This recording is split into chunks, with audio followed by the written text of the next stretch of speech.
Hello, people. Welcome back to another video by your good friend, Chad Marco. Make sure you guys smash the like button and check out my other social media. And so we have another comments video for you guys. And this will be the comments video one of two. I'll be releasing another one very soon. These are some old comments that I had laying around that I didn't really get to because I've been busy. But I am going to take some of the newer comments too and respond to those that have been recently left on the channel. But we're going to start here first. So let's get right to it. And so Under the Mountain says on the Knowing When a Girl Doesn't Like You video, I knew a girl online. She was my one-nighter since 2016. I guess I kind of always hoped that deep down somewhere maybe she cared about me the way I cared about her. But I guess deep down from the bottom of my heart, I always knew she never would. Yeah, this can happen quite a bit. You know, you meet somebody and then you get what they used to call one-nighters. Right. And you got to be able to recognize that. I think that's one thing you got to do, especially as a guy. I think anybody, but typically men got to deal with it more because we tend to be these strugglers and battlers trying to get pussy. Right. And girls are the receivers of a penis easily. Right. But you got to be able to sort of gauge your interactions with people, engage your interactions in particular with girls, and just try to fill out how much do you think she likes you. Like, you don't want to be too analytical, right? Like, it took her 1 hour and 37 minutes and 40 seconds to respond to my text or something like that. But you know, you just got to pay attention and read the vibe the best that you can, right? Like, is it always you reaching out to her to try to establish a connection or set up a date to go out or to hang out or something like that? Does she ever reach out to you first? I feel like that's one of the biggest things right there is who's always reaching out to who. Because I feel like if somebody likes you, they tend to put in like an effort. And even myself, and you guys know the story when the cashier girl was digging me, if you will. What was special about that interaction was that she was always the one that was initiating contact with me. And that was something that I never really experienced before. But it let me know that if a girl, or I'm not going to say if a girl likes you, she will. Because let's be real. I think that, like, look at us as men. How many girls do we like, but we never do anything? We never say anything. So I'm not going to say if a girl likes you, she's going to. But it is a possibility that if a girl really likes you, that she is going to put in put in the initial effort to get your attention. But I will say, I think once you establish some sort of connection or relationship and you are actively pursuing her, you are putting in effort to get her attention or to try to do something with her, if she's not being responsive, I think that's a big red flag. That's a telltale sign that she's really not that into you.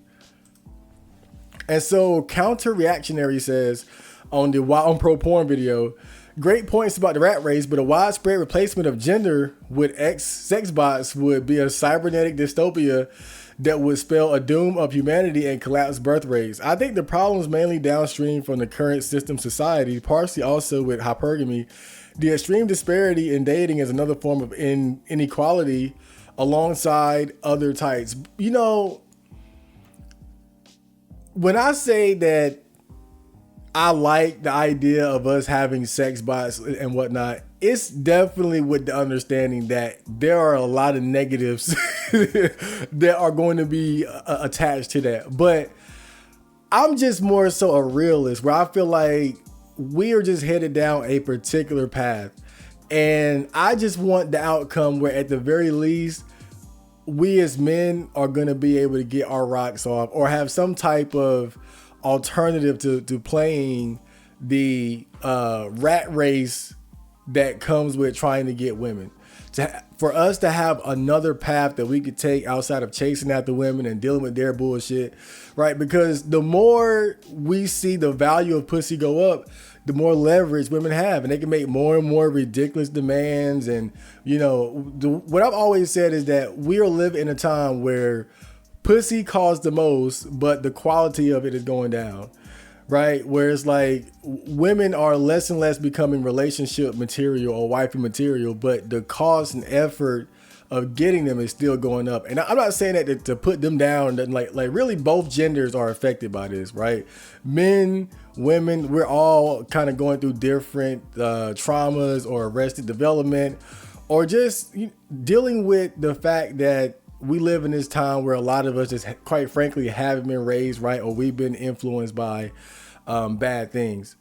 And I just want men to have some sort of alternative to dealing with that. But I say that knowing that once we get to that point, like shit is probably already bad. So I'm not looking at it like, yeah, like let's just run straight towards it. It's more so like this is where we're headed.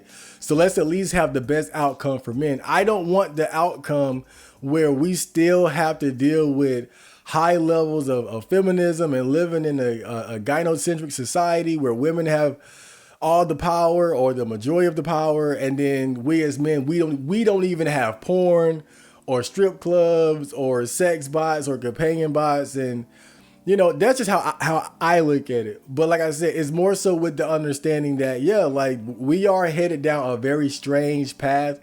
I don't know if we are going to be able to find balance with where we're headed, right? Because the obvious thing is, like, people would say, get rid of feminism, get rid of female rights and things like that. And I've never been on that train.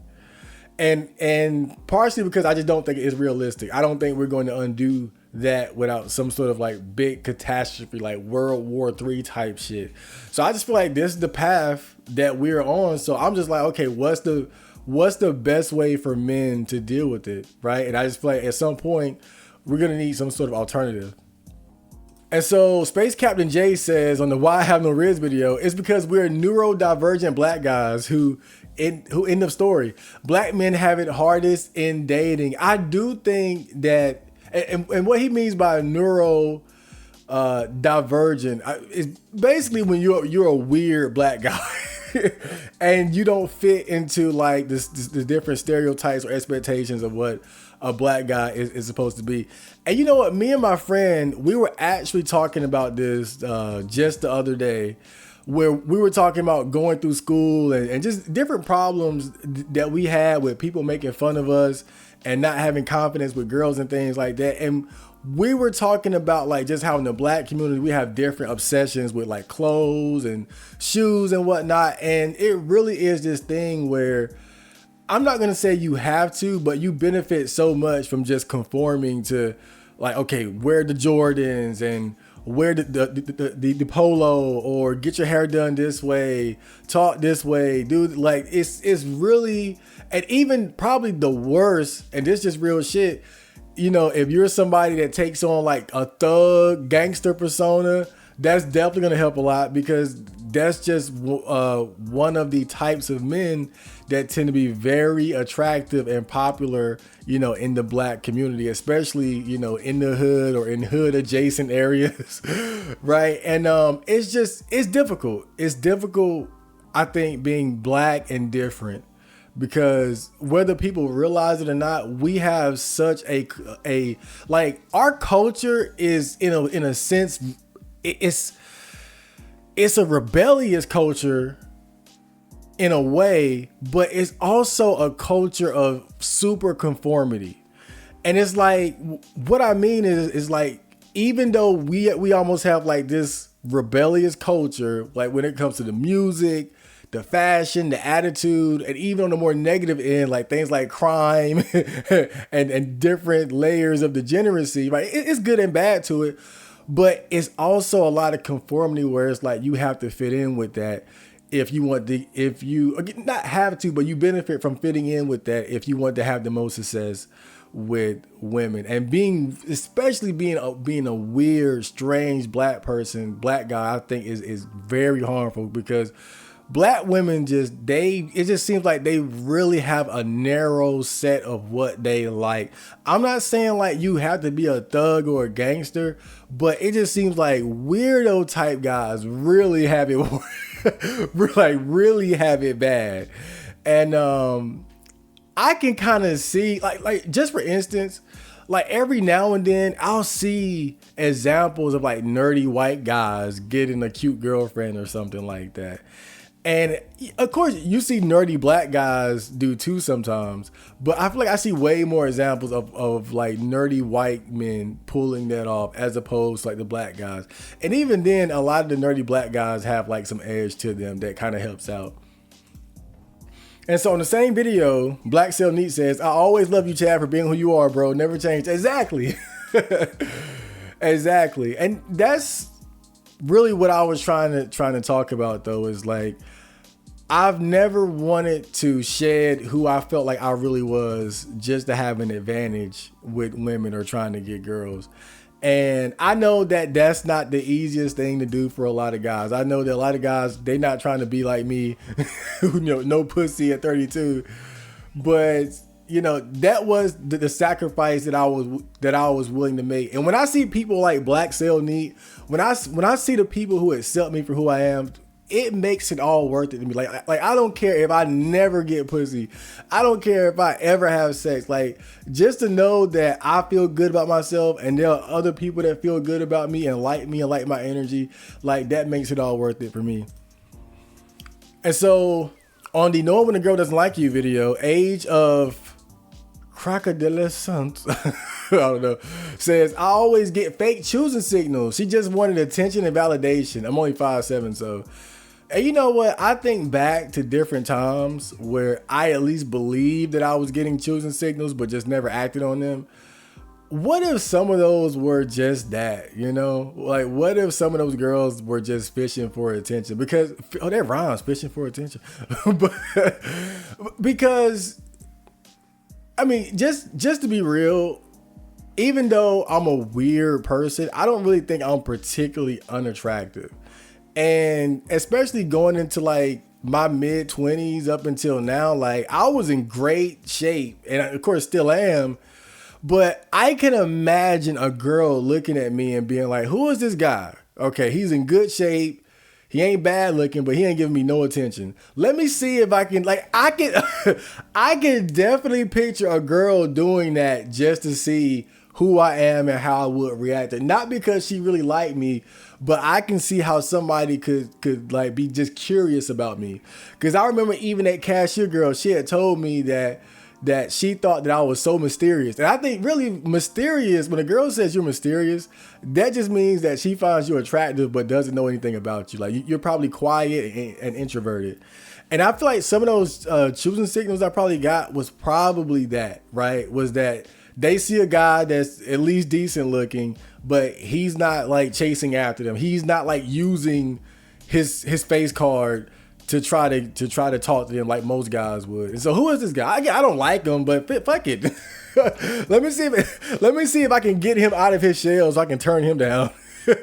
I would not be surprised if some of those quote unquote choosing signals that I believe I got were just that. And so on the Why I Have No Riz video, Baker8674 says, you entered smiling too much. Seems that black girls, especially like some coldness, way more on black man or black men. And this is absolutely true. Absolutely true. Again, I don't want to say like all black women like thugs and shit, but definitely guys who are more like stoic, like serious type dudes, like. And sometimes I'll just say it. I'll say, like, I can understand how for some people I probably come across as being somewhat goofy, right? But goofy has become like such a bad insult that it sounds like I'm putting myself down. But I'm not saying it like in a bad way, because again, I like my energy. I like having fun and smiling. Like, to me, it's cool. But I can see why people would perceive it as being that way, because of the expectation for men to be more stoic, to be more like, I wouldn't say quiet, but just like, I guess, serious, right? Where yeah, you can smile, you can joke, but it's got to be done in like an alpha type way, right? And I'm more like just fun for everybody, right? Make weird jokes type of guy. But yeah, I think that definitely sort of hurts me. And even going back to like those times where I felt like I was getting choosing signals, I think part of it, because this is the thing, it never happened in situations where I was being myself or had opportunity to express myself.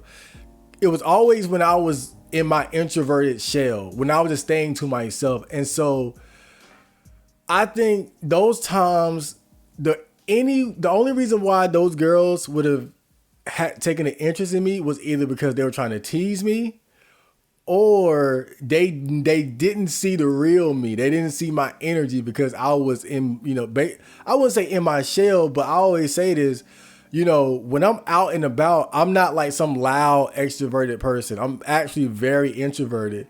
So if you just see me out in the world, I might come across as just being like this, oh, who's this fit, quiet black dude, right? Like some people around town be thinking like I'm an athlete or something, right? Because they don't know who the fuck I am.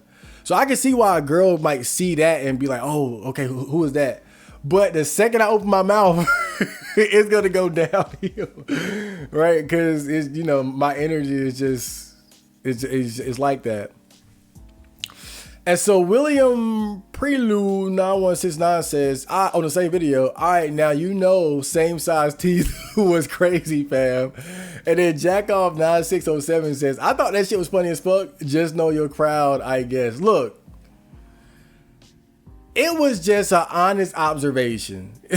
Like, I wasn't trying to hurt her feelings or be, but like, it was just like, yo, like, I was looking, I was like, wait a minute. Like, we both got the overbite. We both got buck teeth overbite. I wasn't trying to make fun of her or make her look stupid. It was just like, hey, it's almost like if y'all had the same nose or the same hairstyle or the same eyes. It was literally just that. Like, I was just speaking exactly what I was thinking.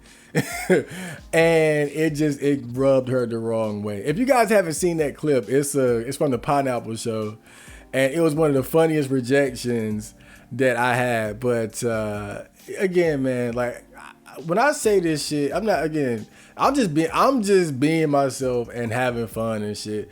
And I'm never saying things to be like mean spirited. Like, it was really just an honest observation. But again, girls, no fun allowed. Unless you bad boy thugger or something. No, I can't have fun. So Cinder Kinder 744 says, knowing when a girl doesn't like you video. Bingo. That's why I don't believe in game. Game is your looks. Now, I do believe that there is some credence to the concept of game, charisma, and personality.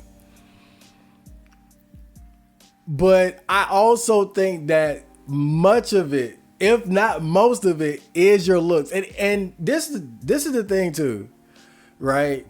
Even in situations where guys believe that they have so much game that they just got that mouthpiece, you could not pull that girl looking any kind of way. Even if you don't consider yourself to be highly attractive. Let's say you would be rated a 4 or a 5. Your looks was still enough to not get rejected based on that criteria. Like, I just don't believe that any guy, no matter what he looked like, can get attractive women just with a mouthpiece, just with game. It could happen as an anomaly, right? But no, I'm not a believer in that, right? I think it's more so a bonus. It's a plus to what you already have. But nothing is more powerful than look. And I feel like the biggest proof of this is when you really think about it, guys who are highly attractive just don't have trouble with women 99% of the time, right? Like, the type of guy that you can point out as like a 8, 9, or 10 tall, right, full head of hair, you don't see them struggling with women because the looks are, regardless of what their personality may be, the looks are going to carry them, right? Every now and then you see like some incels or weirdos like me who are like average tier looking who struggle, right? And then for us, you can say, yeah, our personality or we ain't got no game, fine. But when you really think about it, why is it that the highly attractive men pretty much never struggle with women? It's proof. It's proof positive of the extreme value of looks. But again, game is a thing. Just looks probably more important. So on the same video, Thumb Ugly 7518 says, "Great point. It took me a long time to learn that. I stay to myself these days. Another I'll try to offer in reverse. When I tried to like a chick who made it clear that she liked me, it was a disaster. I tried to be attracted. I tried to want her companionship. It just got to where I hated seeing her and I hated myself for stringing her on. I ain't bragging. She didn't look like anyone to brag about. She was a nice girl though. I felt like shit." I've been kind of thinking about that too, right? Like, what if I met a girl? Because one thing guys will always say, well, wise men, wise OGs, and this has kind of been said throughout the black community for years, but there's a saying that go for the girl that likes you, right? And the reason why guys would say that is because a lot of times men, what we do is we focus a lot on the girls that we have a high attraction to. And then we end up in this relationship dynamic where we're chasing and pursuing them and they have all the leverage. And we don't get to enjoy being in that king position of having a girl love you and lust for you and chase after you, right? Which is gonna just feel much better. But the problem is that just because of the difference in value of men and women, most men don't find themselves in that situation unless the girl is significantly below their own standards. So basically what you're saying is, like, you found a girl that had a high attraction to you to where she was making you feel good and feeling liked, but you couldn't, like, you weren't attracted to her back and you felt bad for stringing her along. And that's one thing that I'll suggest for any guy. Like, just don't do that shit. I know it can be tempting, right? But yeah, don't use somebody like that. Because again, I thought about it myself and I was like if I met a girl like that, I could probably have some fun with it, right? Like just seeing what I could get her to do. But when you really break it down, like, that's so mean-spirited. Like, that's really nasty to know that you don't really like somebody, but you're just trying to essentially use them for like your own degenerate pleasures or something like that. So yeah, I would definitely suggest not to do that. But again, it can be tempting because we don't find ourselves in that situation very often. Ideally, you would find a girl that has a high attraction for you, is pursuing you, and you also feel the same way about her, right? And you would honor her feelings and not string her along, not take advantage of how attracted she is to you. Because again, it's not always gonna be 50-50. Like, you might meet a girl who do like you more than you like her, but you like her enough to where you would be happy with her. And I think even then though, like, it's a certain responsibility where you need to understand that, not to take advantage of the leverage and the power that you have in that situation. Treat her good, even if she like you more than you like her, right? If you do like her back enough to be with her and feel good about it, but it's still kind of imbalanced, don't take advantage of that. And so Antong Shing says, on the code approach is miserable for everyone. Sure. Yeah, there's ways to work around that. You should bring a minor gift like a chocolate bar or something. Give it to her and ask her out. This way, she will be forced to be nice because of the implication. If you know, you know. So try that out, you guys. And then Flesh Plushy says, that's only if you know the girl. Why would you give a random woman chocolate if you don't know them? And then Anton responds, well, if you're in the same environment, it should be okay. I actually did it. I bought a perfume and gave it to a girl I really liked at the workplace. I was too fucking shy to start a conversation, so I went my way. Well, she liked it, but she had a boyfriend. Oh well. But still, I'm sort of in a friend zone. I guess she began talking to me first even. I mean, look, this is a suggestion. And this makes me think back to something. I think it was Julian himself. He's self-improvement guy. He used to be like really tied in with the PUA, RSD movement and shit like that. Cool guy. But I remember one thing he said about talking to girls, and I kind of like what he said. Is like, if you went around giving people $100 bills, would you be afraid to talk to anybody? It's like, no, like if you knew, because you know that anybody or damn near anybody would love to receive a $100 bill or money or something like that. And so he was basically trying to get guys to get into the mindset of like, when you approach girls, like don't give them literally $100, but think of it like you're giving them a gift by, you know, giving them your presence, right? Think of it more like how she could benefit if she decided to be your girlfriend or go on a date with you or spend time with you. Now, again, we all know like that's just some feel good, positive bullshit, right? But the importance of it is how it works on your mindset and your mental. So it's more so a psychological boost to get over the mental walls of talking to girls, right? And the one thing I can say about this strategy, and again, I don't think this is great for strangers, but if you know the person, then that could, giving them a small gift, nothing extravagant. Don't give her a car or like some $1,000 purse, but something small, you know, it could just give you a little bit more confidence to make that move because you feel like you're giving her something that she'll be happy to receive. But in general, you know, I don't like the code approach, right? I just don't like the code, but I'm trying to be positive here. And so, Sadie Inward says, oh, you always came across as a charismatic dude. I wonder why you were single until I witnessed that Iris call.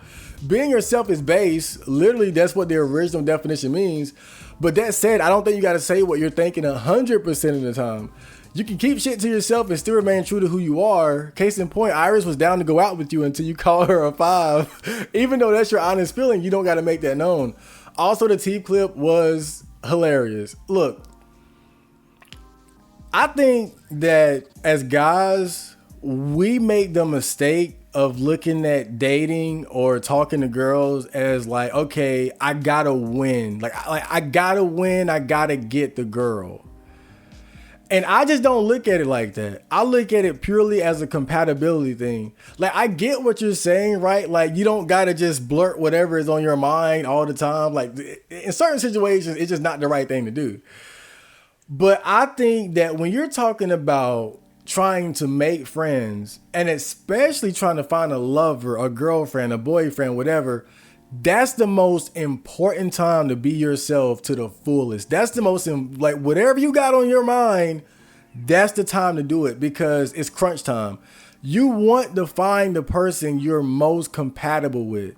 But like I said, we look at dating like, I got to get the girl, I got to seal the deal, right? And so when you look at my interaction with Iris, it looks like a failure because I didn't get the girl, but I don't see it that way.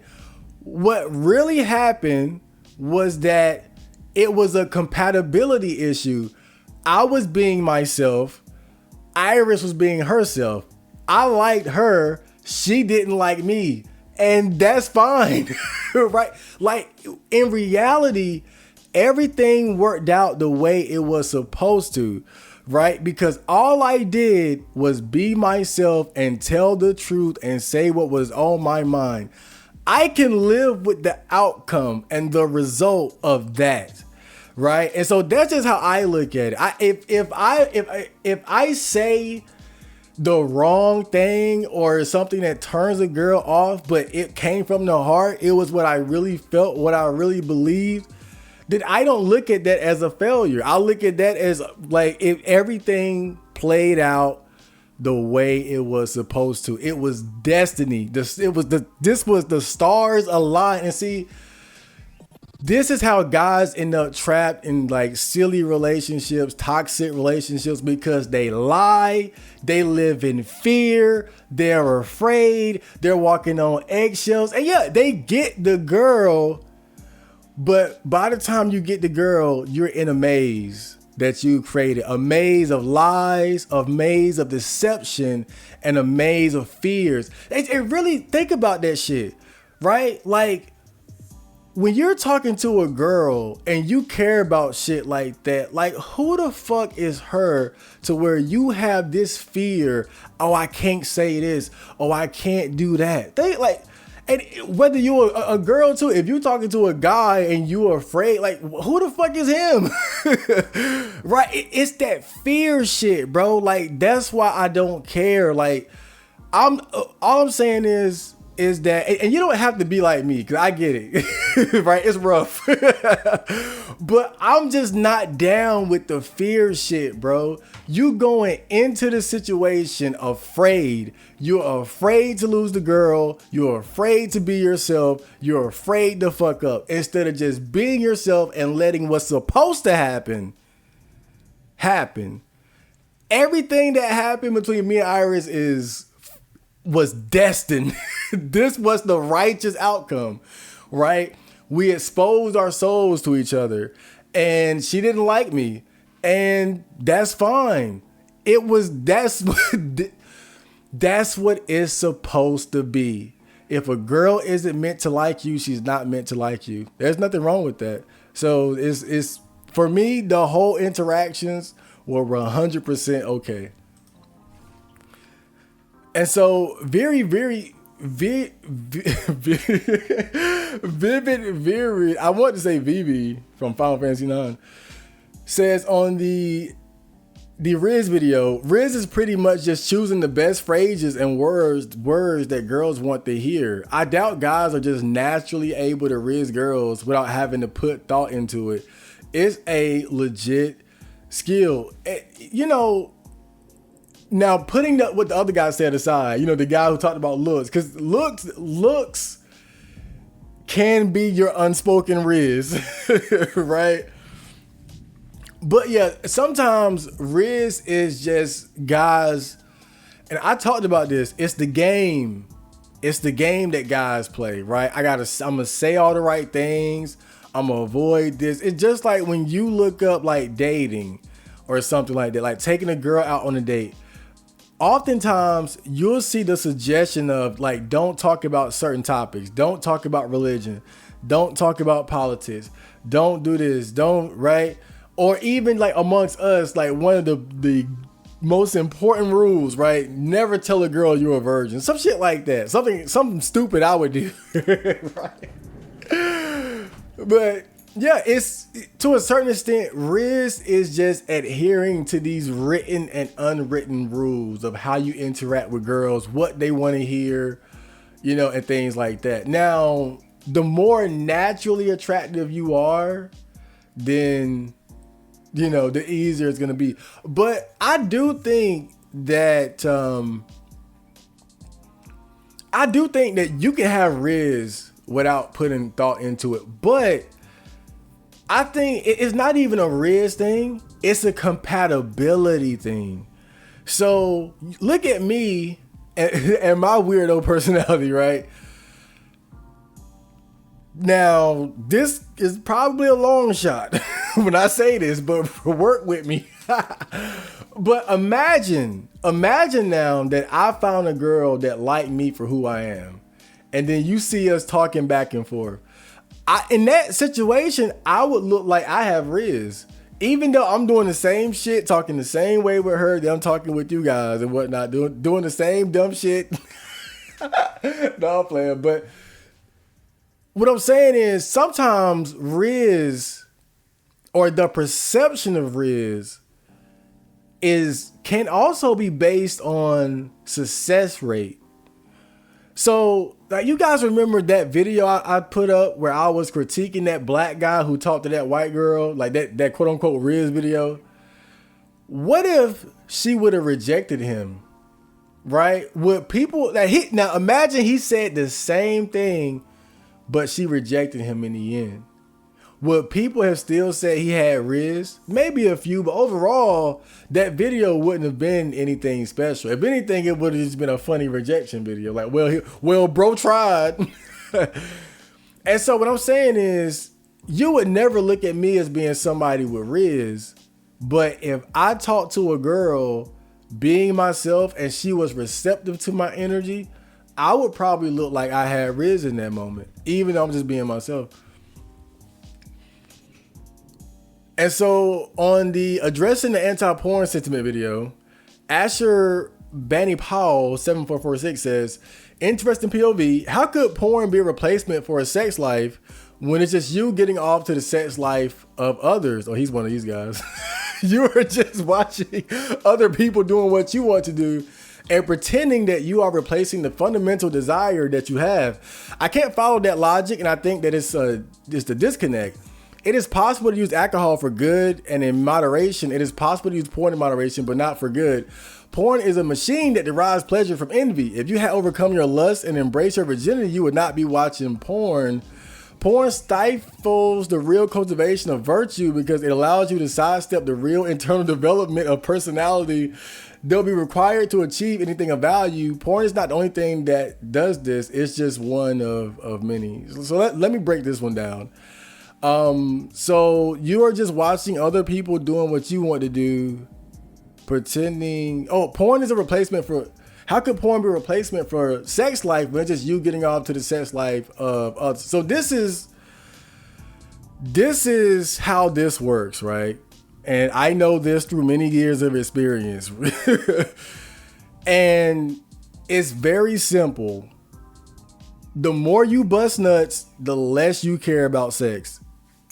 Period. Now, you could be different. He could be different. I know this for facts for me. The more I bust nuts, bro, let me tell you some real shit. Sometimes I jack off to porn and I be having a good old time. I be in here, man.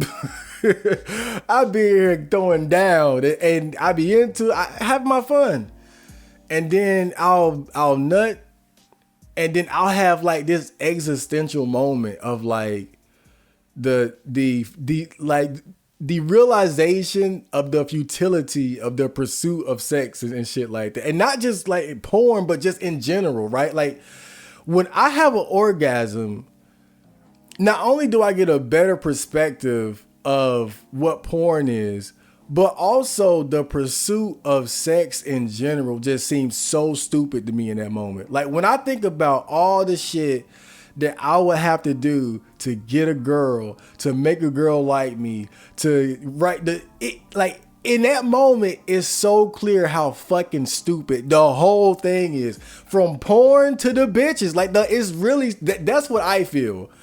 And so that's why I see porn as being a good substitute for sex, because once you have that orgasm, you just don't care that much about sex. Now, when you talk about like romance and intimacy, that differs from person to person, right? I'm someone that, I would like to have those experiences, but not having those experiences has never got in the way of me being happy or anything like that, right? So it's not a big deal to me. The main benefit of pornography, other than just being fun, is that in that moment when I orgasm, and again, the orgasm is always like this existential, philosophical moment, right? Where I'm just sitting here pondering my existence. But what it does is that it deals with my sex drive on the most basic level. When I nut and nut again, I cannot care. I cannot care. So it works as far as like just getting me off and dealing with that, my sex drive, so that I don't care as much. I don't feel as much lust. It deals with it. And And what else did he say? It's possible to use alcohol for good and in moderation. It's possible to use porn in moderation, but not for good. And I would disagree there too. You know, I think that, I mean, you would have to kind of explain to me like the good of alcohol, right? At least as far as like being realistic, how most people use it. Most people use alcohol for the same reason most people use porn, right? You want to have fun. If you want to talk about use, like, you know, I got drunk so I could endure the pain of getting my leg chopped off because I'm a Civil War veteran. I don't know, right?